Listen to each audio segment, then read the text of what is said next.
Muy bien, vamos a continuar compartiendo entonces la parte importante de la hematopoiesis o hemopoiesis. Estamos revisando en este momento médula ósea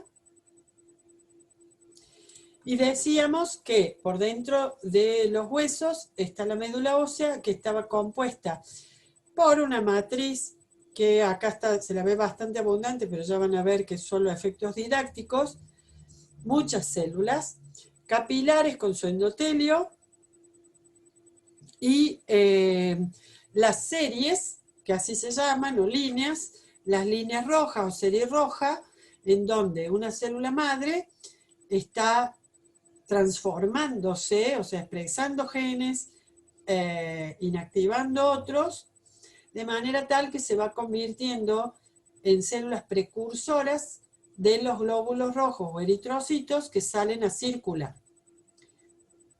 justamente atravesando los endotelios y pasando a la sangre o a la circulación. Veíamos también la serie de neutrófilos, con los neutrófilos en la serie inmadura, luego los casi maduros encallados y los de núcleo lobulado maduros, en donde vemos ya que salen a circulación. Acá acelerar este proceso que a veces ocurre implica que a veces, si es insuficiente, por ejemplo, la cantidad de neutrófilos o hay señales estimulando células madres a que se transformen en neutrófilos, puede que se acelere el proceso y que veamos neutrófilos encallados que han salido a circulación, ¿no? Entonces, bueno, hasta cierto punto es normal, pero un exceso de estos neutrófilos inmaduros, o que les falte el último toque, digamos, de maduración, puede significar revisar qué está sucediendo. Bueno, si observan, acá podríamos también agregar, bueno, una serie que produzca eosinófilos, por ejemplo. Pero si observan, van a ver aquí a esta célula grande, mucho más grande que el resto, que es el megacariocito, o sea, la célula con un núcleo mega, un núcleo muy grande, pero es muy grande toda. Esta célula es muy particular lo que hacen los megacariocitos de la médula, porque ante señales hormonales, que ya vamos a ver, se estimula a liberar trombocitos o plaquetas sanguíneas a circulación. ¿Cómo lo hace? Extiende prolongaciones de su citoplasma que se meten entre las células endoteliales y allí, una vez que saca un trozo del citoplasma, va cortando fragmentos de ese citoplasma y liberando lo que denominamos plaquetas sanguíneas o trombocitos. Más señal hay, más señal hormonal, más liberan plaquetas a la circulación los megacariocitos. Si ustedes observan, van a ver acá que hay monocitos, macrófagos y linfocitos, y no vemos la serie que libera linfocitos. ¿Por qué? Porque no surgen de la médula ósea. Estos surgen de órganos linfopoyéticos y por circulación llegan, hacen diapédesis, como en todos los tejidos, y entran los monocitos a convertirse luego en macrófagos, los basófilos en células cebadas, mastocitos, y entonces los encontramos aquí como en cualquier otro tejido, custodiando, revisando antígenos, moléculas o células extrañas, pero no se están formando aquí. Van a ver que en médula ósea se señala una gran cantidad de estas células, que son las células reticulares, que son como fibroblastos, pero especiales de la médula ósea.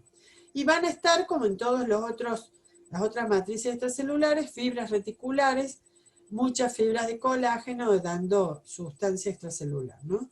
Aquí, en esta otra figurita, que no hay tanto nombre y tanto lío, se puede observar mejor las células reticulares y en la serie roja, por ejemplo, cómo la maduración implica que en el estadio antes de la maduración final se libera del núcleo porque los glóbulos rojos maduros son anucleados o enucleados, ¿sí? Bien. Volviendo entonces a la hematopoiesis, decíamos, en el hígado primero y luego en la médula ósea roja, quedan alojadas estas células que son las que van a originar todas las series de células y mucho más. Por eso se les llaman células pluripotenciales. Potencialmente pueden ser cualquiera. O sea, da rojo, cualquiera de los blancos, pero es potencialmente todas. Estas células, por mitosis, generan más células, dando una base de estas células blásticas o inmaduras o no determinadas. ¿Qué quiere decir? No comprometidas o no determinadas es un término que se utiliza muchísimo, no solamente en hematopoiesis, sino en todos los tejidos, para decir esta célula todavía está pluripotencial, no sabemos si va a ser de músculo, de nervio, de qué. O sea, las primeras del embrión son todas pluripotenciales. Pero en general en todos los órganos quedan alojadas células con esta pluripotencialidad, porque si perdemos parte del órgano, alguien tiene que poder restaurar las células madre que van a originar ese órgano. Entonces, volviendo, las células pluripotenciales son aquellas que guardan la potencialidad de ser cualquiera y que en médula ósea van a generar lo que se llaman las células madres y se van a comprometer, van a quedar comprometidas a una serie o linaje. ¿Cuándo? Cuando reciban la señal correcta que las determine o comprometa para cada línea. Esa célula progenitora no diferenciada o no comprometida, cuando recibe una señal que recepta en sus receptores que la inducen a diferenciarse en línea roja o serie eritrocítica, ya va a comenzar a desactivar el resto de los genes y activar solamente los que la llevan a convertirse en proeritroblasto, pluritroblasto acidófilo, basófilo, bla, bla, bla, bla, hasta que llegue a convertirse en lo que llamamos un reticulocito, que es una célula de la línea roja que está desarmando su núcleo o perdiendo su núcleo y que en el centro le queda como una red o una manchita reticular, por eso reticulocito. Pero ya se lo ve rojito, ya está cargando con hemoglobina. Y termina el reticulocito, la transformación, porque realmente lo que van a sufrir estas células ya no son divisiones ni nada, es una transformación, y el reticulocito termina transformándose en glóbulo rojo o hematín maduro. Ahora, esta parte de acá que está en celeste, todo ocurre en la médula ósea, y a partir de esta raya encontramos en sangre, en circulación. Con lo cual le estamos diciendo, la mayor parte de las células rojas que ustedes van a ver van a ser eritrocitos o hematíes. Pero a veces van a contar en el campo algún que otro reticulocito, o sea, uno que salió y terminó de madurar a rojo, ya en circulación y ya cumpliendo función de transporte de gases respiratorios y contribuyendo al pH. ¿Está claro? Entonces, las células totipotentes o pluripotentes dejan reservas de ellas normalmente en los órganos, pocas, pero algunas de ellas sí generan por mitosis, bla, bla, bla, más células madres, no comprometidas. No se sabe si van a formar rojo, blanco, cuál blanco, o si va a ser megacariocito o qué. Si recibe señal que la induce, la compromete a la serie roja, esta célula se divide y genera otras que ya van a estar comprometidas a la serie roja, no se van a dividir, sino que cada una de estas va a ser un proeritroblasto, después el proeritroblasto va a ser un eritroblasto, después va a ser un reticulocito, que a veces salen ya circular, a veces no, y se transforman en eritrocitos. Si está en la línea roja o serie roja, ya no se va a comprometer a las otras. Si esta célula, porque hay muchas en la médula, millones, una de ellas le toca recibir la señal que la transforma en megacariocito, se va a venir por acá, a ser pro-megacariocito, y después transformarse en megacariocito. ¿Y qué va a hacer el megacariocito?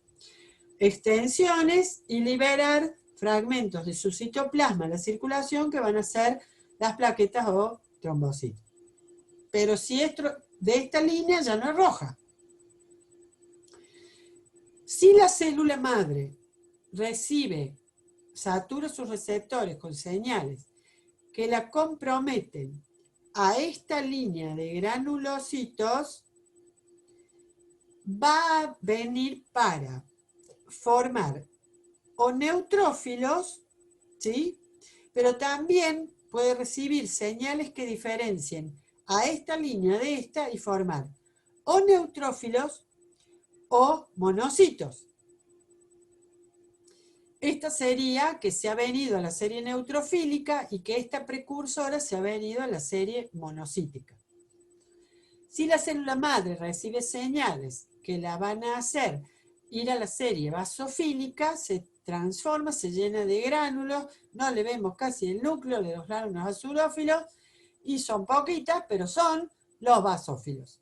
Si se compromete o conmina a la serie de los eosinófilos, va a haber un digamos, eosinófilo, se va a ir cargando y tiñendo con eosina más roja, se le va a acodar el núcleo en forma de lente y va a ser un eosinófilo. Y finalmente, la serie más sencillita va a ser que directamente de la célula pluripotente va a dar una célula madre de la serie linfocítica, y esto donde va a ser los órganos linfopoyéticos fundamentalmente, vaso, timo, ganglios linfáticos, y se van a liberar a circulación los linfocitos. Bien, entonces, acá está, bueno, se los puse un poquito más grande. La serie más simple, entonces, la de los linfocitos, que todavía no hemos diferenciado en linfocitos B ni T, pero sabemos que es una serie bastante simple hasta ahora.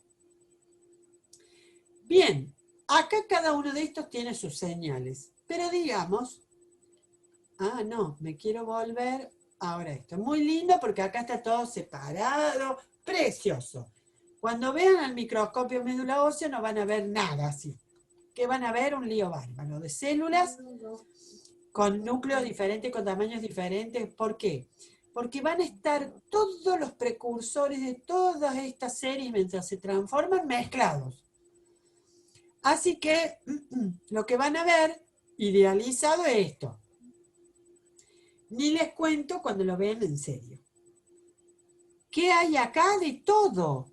Hay proeritroblastos, eritroblastos más maduros, reticulocitos, hay de la serie linfocítica, células madres, hay células madres de los neutrófilos, neutrófilo encallado, neutrófilo a punto de salir a circulación, hay megacarioblastos, hay megacariocitos, o sea, más inmaduros, más inactivos, más activos, todo junto. Y entre medio que hay unos hermosos adipocitos con un montón de lípidos en su interior, que son estos como áreas amarillentas, y cuando ustedes vayan a hematología los van a torturar, por suerte, con reconocer entre medio del lío de estas células toda la serie, los inmaduros, los maduros, todo, y esto que también son figuras mitóticas, porque van a haber muchas mitosis en la médula porque hay mucha reproducción celular, ¿sí? Bueno, eso era solamente para marcarles eso. Pero decíamos que en general las señales que van a empujar a las médulas o a los órganos linfopoyéticos a liberar células o no, hay un montón. Pero acá hay 3 destacados en el cuadro que tiene Silverton, que es la eritropoyetina. Suena a poiesis, eritropoiesis. O sea, de la hematopoiesis, la poiesis de la serie roja. La o eritropoyetina es la estimulante de que las células madres formen eritrocitos y liberen glóbulos rojos a la sangre. ¿Quién la produce? Si se acuerdan, la producía fundamentalmente el riñón. Ante una hipoxia, un descenso, digamos, de el flujo arterial trayendo nutrientes, oxígeno y demás, el riñón libera la eritropoyetina, que va justamente a estimular a la médula ósea roja para que libere glóbulos rojos en mayor cantidad. Factores. A ver, cualquier grupo importante de las células o tejido importante del organismo, que aunque esté regado con sangre, tenga algún grado de hipoxia, es decir, no llega a recibir el oxígeno necesario, dispara señales y fundamentalmente si en el riñón hay hipoxia, estos otros grupos pueden liberar señales para el riñón o el riñón directamente liberar la EPO y entonces la hipoxia se trata de suplir en primer lugar con la EPO aumentando ¿a quién? A los glóbulos rojos, que son los grandes transportadores de los carritos internos que llevan el oxígeno, que es la hemoglobina. Entonces, si aumento los rojos, aumento el número de carritos disponibles para el transporte de oxígeno a los tejidos. Otro factor importante es irse a la altura sobre el nivel del mar. Me refiero a subir en altura una montaña, irse a una ciudad como México, Bogotá, que están mucho más arriba que la nuestra. ¿Por qué? Porque al subir en altura, geográficamente, yo estoy yendo a la atmósfera más arriba, donde la presión del gas oxígeno disminuye. El oxígeno disminuye con la altura. Entonces, cuando yo me voy a las montañas de Mendoza, a México, al tren de las nubes, etcétera, etcétera, o me subo el Champaquí, yo voy a sentir una hipoxia que no tiene que ver con que a mí me falte ni hemoglobina ni glóbulos rojos, sino porque la presión parcial de oxígeno del aire es pobre. Por lo tanto, entra menos a los glóbulos rojos y entra menos a los carritos de la hemoglobina. Y entonces la hipoxia es leve, podríamos decir, pero generalizada. Ahora, mientras más alto me voy, menos leve es la hipoxia. Y me puede dar el mal de la altura,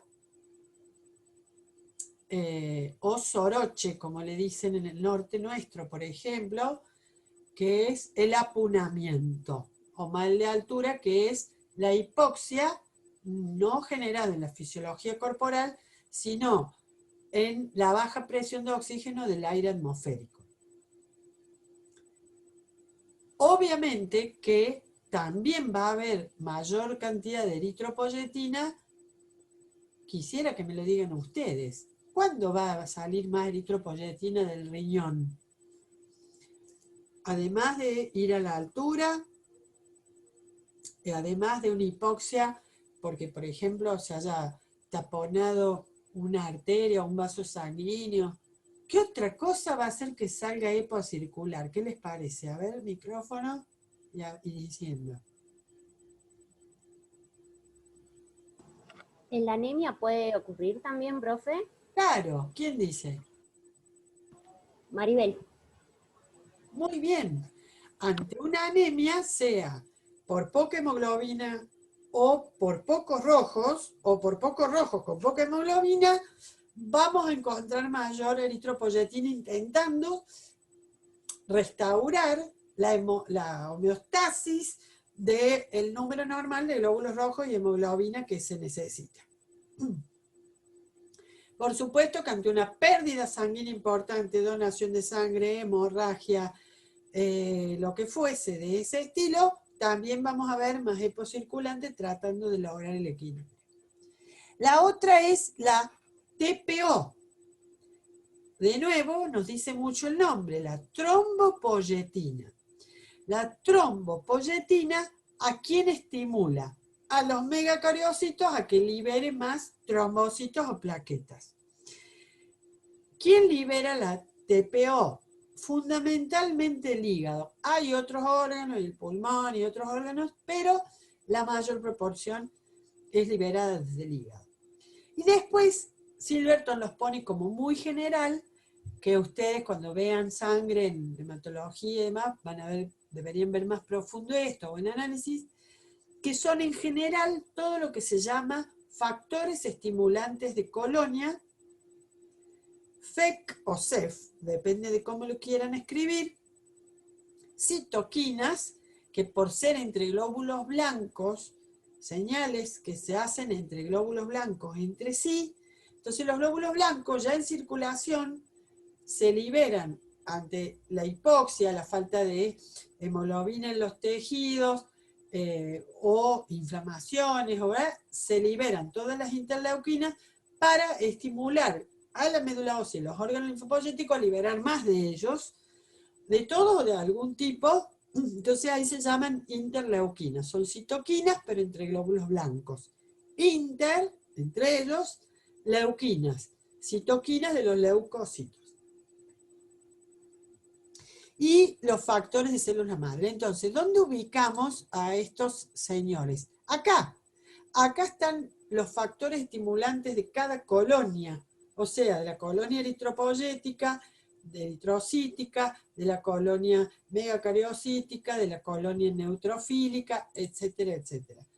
Esos se cuantifican en estudios muy ya más específicos, factores estimulantes de cada colonia, y también se ven los déficits si se estudia por biopsia, atención técnicos de laboratorio, se pide punción de la médula para sacar un pequeño fragmento de la médula y ustedes tendrán que hacer toda la serie de fijación, inclusión, corte, tinción para observar el preparado de médula ósea y ahí observar qué sucede. Porque si encuentran una aberración de cantidad de serie neutrofílica y después en sangre les pidieron esto, porque en sangre había una desviación de fórmula con un montón de, por ejemplo, neutrófilos y monocitos, ¿verdad? Puede estar prefigurando una leucemia mieloide, o sea, un exceso de blancos liberados desde la médula mieloide, nos hace referencia a medular.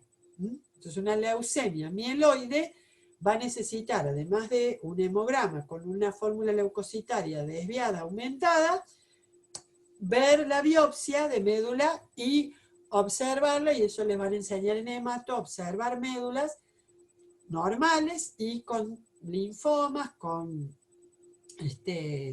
bien digo, leucemias y también linfomas en los órganos linfopoyéticos, etcétera, etcétera. Bueno, estos factores estimulantes obviamente que se liberan desde los leucocitos, de la misma médula ósea, sus precursores o sus casi maduros, o sus células precursoras, y también las células endoteliales. Recuerden que el endotelio es el gran órgano que está entre los tejidos y todo lo que ocurre en la sangre. O sea, todo lo que los tejidos interactúen con la sangre y la linfa van a estar intermediados por los endotelios. Entonces el endotelio muchas veces es un centro de control o de integración que detecta y dice, por decirlo de alguna manera, está faltando reacción plaquetaria, ¿no? Estimulemos a ver si llega a la médula ósea o al hígado, mejor dicho, una estimulación para que libere TPO, para que haya más plaquetas, porque a mí me están rompiendo las células endoteliales y necesitamos asegurar más plaquetas que tapicen estos endotelios que se rompen.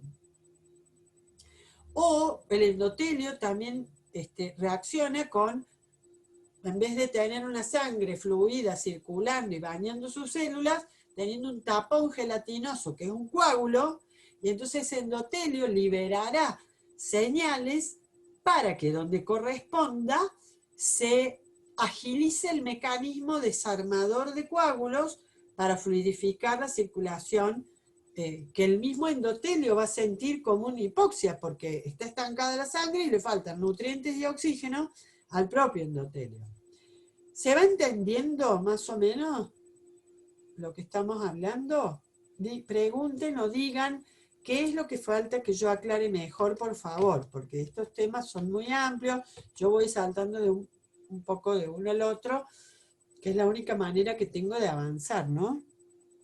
Bueno, a ver, voy a ver un minutito que pasó en el chat. Bien, las hemorragias, perfecto. Bueno, poco entonces nos va a quedar para decir sobre la hemopoiesis, porque es un fenómeno que no vamos a alcanzar a estudiar mucho aquí, va a ser más específico de algunas otras materias, pero sí podemos hacer un repaso bien rápido sobre matías o glóbulos rojos, diciendo que si se acuerdan de los tamañitos relativos, el glóbulo rojo tiene aproximadamente en promedio, porque hay algunos un poquito más grandes, otros un poquito más pequeños, entre 7 y 9 micrómetros, una media de 8 micrómetros de diámetro. Y decimos bien de diámetro porque son de perímetro o circunferencia bien circular, pero no son esferas, porque puestos de costaditos sabemos que son bicóncavos, o sea, hundidos al medio por ambos lados, como una dona, pero sin perforar. ¿Quién le da esta forma? Primero, no necesitamos una parte central abultada, porque núcleo no hay, porque al madurar en la serie eritrocítica y pasar por la serie retriculocito, perdió el núcleo, pero esta forma y esta gran elasticidad, porque los podemos doblar y volver, y se vuelve a su forma original, siempre que esté en un medio isotónico, se lo da el citoesqueleto particular que tienen. Cuando uno entra dentro de un eritrocito y mira su membrana, va a notar que tiene unas proteínas integrales que están regularmente repartidas por toda su membrana y que por dentro, en el lado citoplásmico, anclan una red de fibras de actina que hace que su cortecita entonces sea un poco más gelificada que el citoplasma interno, y le dan esta elasticidad al glóbulo rojo que no se rompe si se choca o si se dobla hasta cierto punto. Y además, la forma de lente o disco bicóncavo lo sostiene una periferia acá, contra la membrana, unos microtubulitos, unos microtúbulos, o sea, más gordos que la actina, que van y hacen como unos haces redondos así, que de vez en cuando le dan como si fuera el tejido de una canasta reforzado. O sea, los refuerzos serían los microtúbulos y la canastita elástica la daría la actina. Es muy importante esta forma porque si fueran rellenitos o esféricos, fíjense lo que voy a decir. Acá abajo tienen la figurita típica del crenado o crenulado, que era cuando estaba en un medio hipertónico y perdía el agua. Y acá está el que está en medio isotónico, que se infla de líquido y pierde la forma bicóncava. Ahora, ustedes piensen que estos muchachos están pasando por los capilares y tocándose contra el endotelio de los capilares, y ahí el tejido se ha consumido el oxígeno en la respiración celular y ellos vienen del pulmón rojitos y llenos de oxígeno. Y el oxígeno no está atado con unión fuerte a la hemoglobina que hay acá adentro, sino que está apenas oxigenando, es decir, como atraído.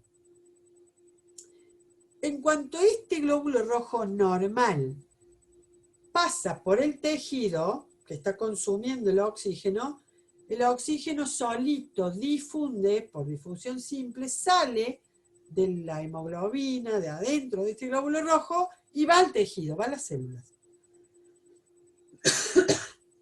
Pero la difusión tenía que ver con las barreras a traspasar, pasa la membrana, no hay problema, y la distancia.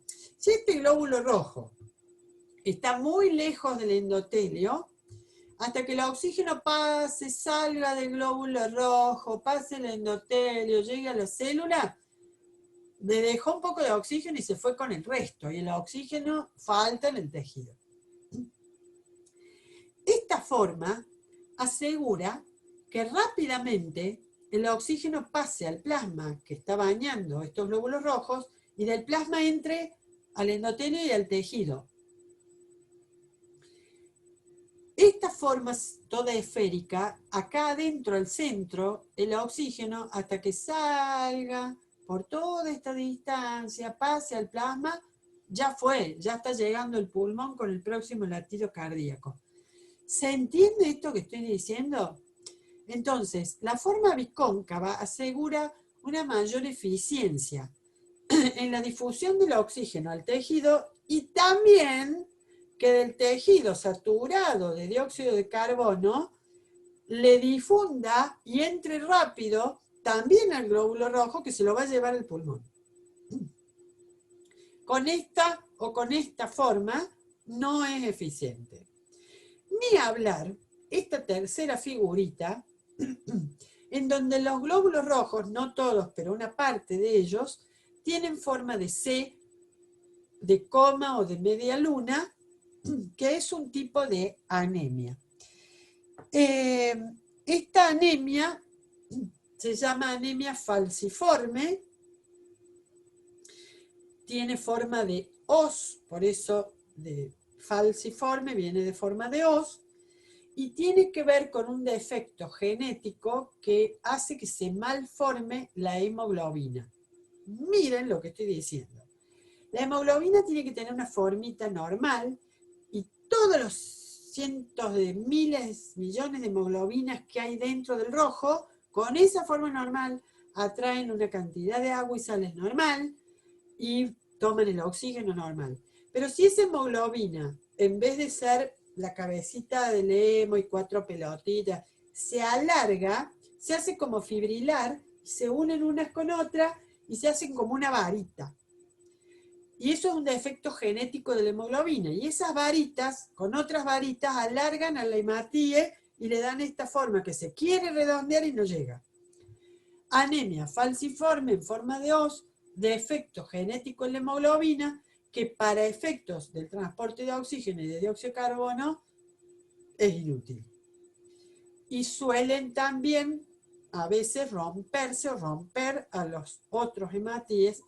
Entonces, por eso es una anemia, porque hay insuficiencia en la función eritrocítica. Bueno, acá hay una fotografía pseudo coloreada para que la veamos mejor, pero en realidad tienen color más rojo intenso los hematíes normales y los falciformes, esta forma y menor color rojo porque la hemoglobina está, como diríamos, falseada, por lo tanto tampoco toma el color rojo del hemo necesario y normal. Bueno, me fijo ahora, porque viene hemoglobina, y terminamos. Si se acuerdan, a ver si puedo pasarlo rápido. No. Bueno, la hemoglobina es una proteína que está en grandes cantidades en el glóbulo rojo. Pueden decirme, es una proteína que tiene que estar alojada sí o sí en el citoplasma del glóbulo rojo. Cuando están diciendo esto, no puede haber hemoglobina en el plasma. No puede haber hemoglobina en el plasma, porque está dentro del glóbulo rojo. Si hay hemoglobina en el plasma o en la orina, hay algo mal, hay algo patológico, hay hemólisis, hay rotura del glóbulo rojo, hay algo mal. Pueden decirme, es una proteína, o también me pueden decir es un pigmento, porque tiene color. Un pigmento normal de la sangre que tiene que estar alojado dentro del glóbulo rojo. ¿Cómo es su naturaleza química? Proteica con estructura cuaternaria y adosado un grupo tetrapirrol, prostético, ya lo vamos a explicar, con hierro. Entonces, ¿por qué estructura cuaternaria? Porque estos 4 bollitos que ustedes ven acá, 2 más lila, 2 azules, otros lo hacen rojos y amarillos, no importa, son 2 proteínas globulares pequeñas y otras 2 proteínas globulares pequeñas. 2 son las alfa y 2 son las beta. Entonces, hay 2 alfa globulinas, 2 beta globulinas que el glóbulo rojo arma por separado, pero que después ensambla en estructura cuaternaria, que quiere decir cuando yo necesito más de 2 proteínas para armar la útil o funcional. Entonces la hemoglobina tiene estructura cuaternaria, porque es necesario juntar 2 alfa y 2 beta. Pero además, cada una de las globinas, la alfa y la beta, todas, las 4, tienen en su interior un grupo hemo, S, que es como un disquito que desplegado es esto. Son 4 pirroles, o sea, se dice que es un núcleo tetrapirrol, y esto tiene afinidad por alojar un atomito de hierro que ha perdido electrones, 2, entonces un núcleo ferroso. Esta es la parte importante, porque toda esta estructura ayuda a que cuando esto está cerca de moléculas de oxígeno, el oxígeno sea atraído, separado como en los 2 átomos, y un átomo se sienta atraído por este núcleo ferroso. Pero no es que se unan en realidad. Lo que ocurre es lo que se llama una oxigenación, no una oxidación. No hay una verdadera unión, sino que hay como una atracción reversible.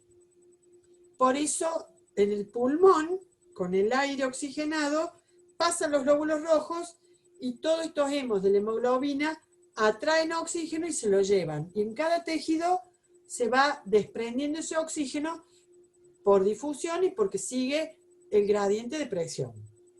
¿Se entendió esto? Entonces, una oxigenación reversible y no una verdadera unión-oxigenación. ¿Estamos? Y estos van a ser los carritos, 4 carritos por hemoglobina que van a llevar el oxígeno a los tejidos. Y de esta hemoglobina hay millones dentro de los glóbulos rojos y hay millones de glóbulos rojos circulando. ¿Estamos de acuerdo? Bueno, habiendo dicho esto, va a ser más fácil entonces mandar, bueno, ya les vamos a avisar si seguimos con las clases grabadas o en vivo. Les deseo una buena preparación para el viernes y nos vemos en la próxima clase.